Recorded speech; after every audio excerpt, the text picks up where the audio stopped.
Bonjour, nous sommes le mardi 24 mars et aujourd'hui je vous propose de faire de l'histoire et plus particulièrement on va mettre fin à la préhistoire. Petit résumé des épisodes précédents. Il y a 4 500 000 ans apparaît Australopithèque dont la plus célèbre est Lucie. C'est le premier singe à être capable de marcher sur ses deux jambes et il vit en Afrique. Pendant longtemps il va être seul jusqu'à ce qu'apparaisse Homo habilis, le premier à être capable de se servir de ses mains de manière habile pour faire des outils. C'est le premier véritable homme moderne. Mais il va rester en Afrique. Celui qui va quitter l'Afrique, c'est Homo erectus, qui est apparu il y a 1 800 000 ans. Il va conquérir le monde. Pendant ce temps-là, se succèdent tout un tas d'hommes préhistoriques différents, dont le dernier sera Homo sapiens. Homo sapiens, c'est celui qui a dessiné, notamment dans la grotte de Lascaux. Homo sapiens, c'est aussi celui qui va vivre au néolithique. Le néolithique, c'est une nouvelle période. À ce moment-là, l'homme, il va devenir sédentaire. Jusqu'à maintenant, il était nomade, il suivait les troupeaux. Mais il y a 12 000 ans, il va inventer les premiers villages, il devient sédentaire.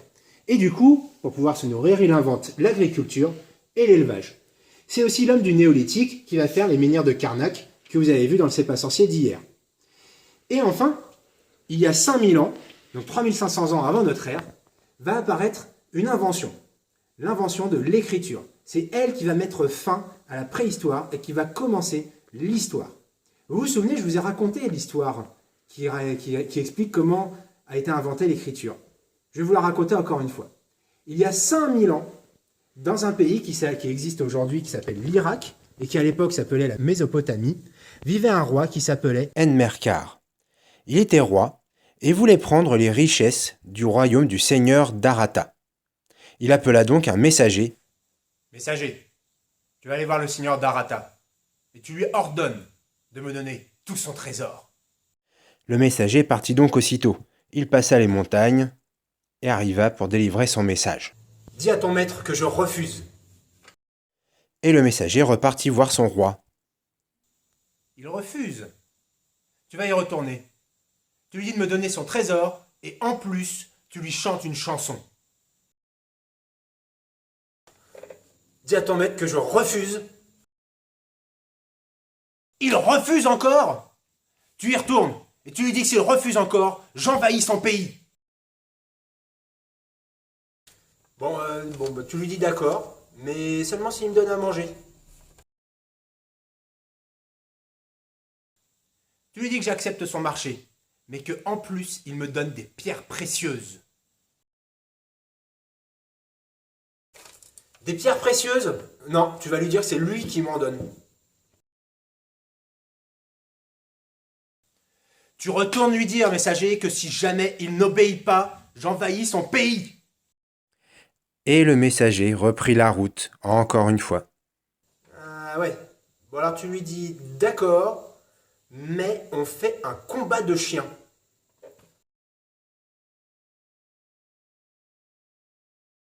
Il refuse toujours.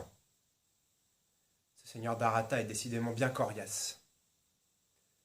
Qu'on m'amène une tablette d'argile et un couteau. Tiens, messager, porte-lui cette tablette. Assure-toi bien qu'il la lira.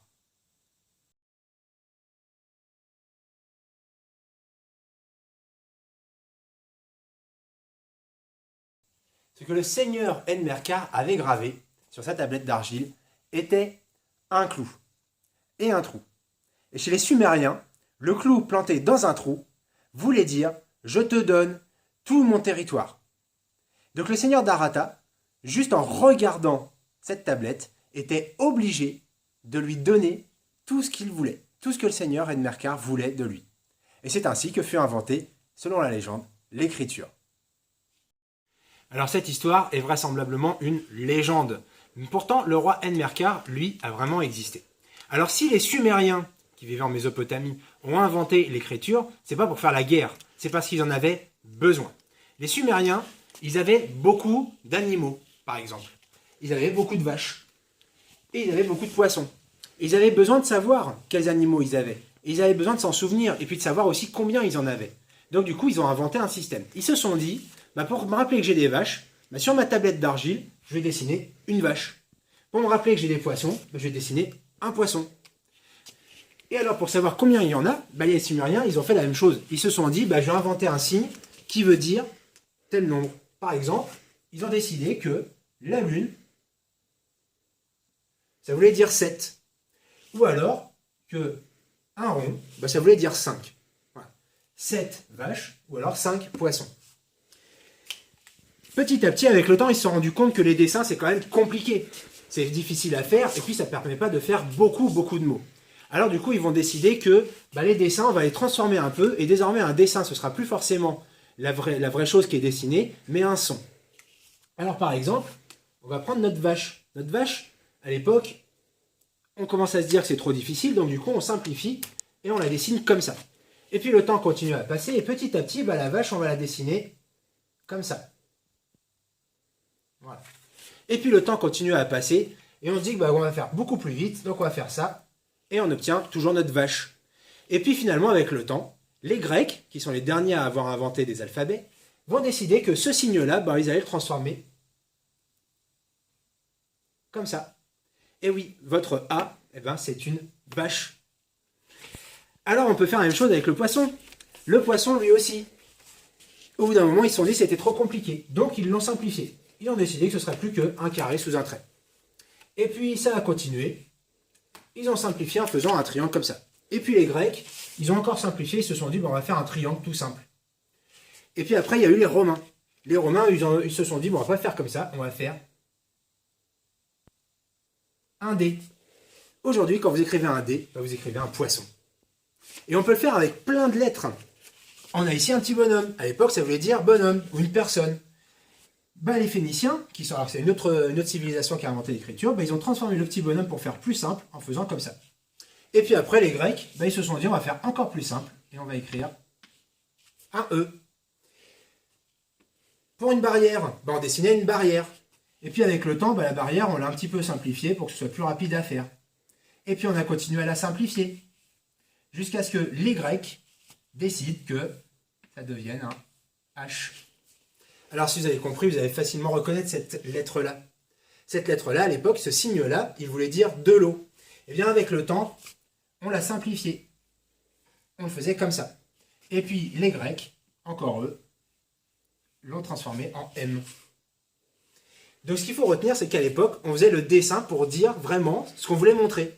Par exemple, pour montrer une maison, on faisait une sorte de carré avec la porte ouverte.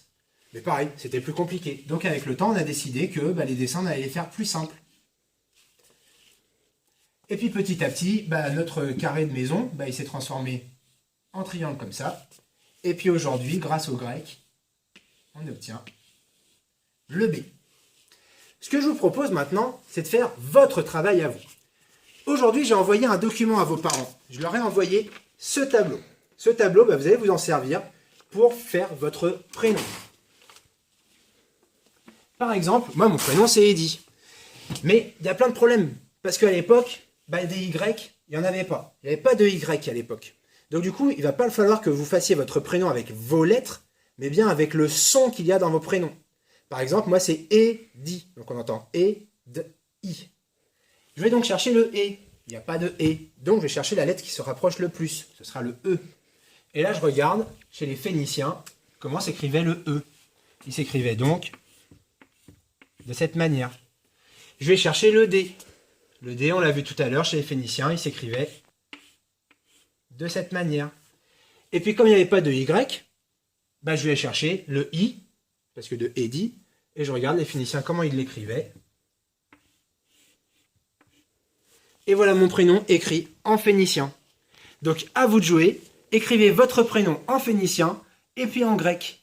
Et à la fin, vous vous prenez en photo avec votre dessin et votre prénom de phénicien et de grec et vous nous l'envoyez et comme ça on fera une grande affiche avec tous vos prénoms de la classe. J'ai une petite question avant de passer à la suite. Nos lettres A, B, E, H, M, elles font partie de l'alphabet. On a vu aussi que nos lettres, elles viennent de dessins qui voulaient dire réellement quelque chose. Une vache, c'était une vache. Mais alors du coup, qui a inventé l'alphabet et pourquoi ça s'appelle alphabet? Ceux qui ont inventé l'alphabet, ce sont les Phéniciens. Les Phéniciens, c'est ceux qui écrivaient comme ça. C'est eux qui vont décider qu'un dessin, c'est plus un dessin, mais c'est un son. Par exemple, A, B. Et alors pourquoi est-ce qu'ils ont appelé ça alphabet? Ben, ils ne se sont pas embêtés en fait. Ce signe-là, il s'appelle Aleph. Et ce signe-là, il s'appelle Bet. Vous le voyez venir? Ça s'appelle tout simplement alphabet. Alors aujourd'hui, ben, chaque fois que vous direz alphabet, ben, en fait, à chaque fois, vous direz une vache dans une maison. Voilà pour l'histoire. Deuxième travail, vous savez que je vous ai donné une feuille de géographie avant de partir. Et bien, cette feuille de géographie, il faut que vous l'ayez terminée demain. On va passer à la suite des paysages demain. Ensuite, vous avez vu, j'ai donné à vos parents un fichier dans lequel il y a plein de problèmes mathématiques. Chaque jour, vous faites un petit problème de mathématiques. Vous n'oubliez pas, il faut un calcul et une phrase-réponse dans chacun des problèmes. Les problèmes, vous les faites chaque jour dans votre cahier du jour, dans votre cahier d'exercice. On n'oublie pas, on écrit la date, on écrit le numéro du problème pour que moi je puisse vous retrouver après. Et enfin, un dernier exercice de français.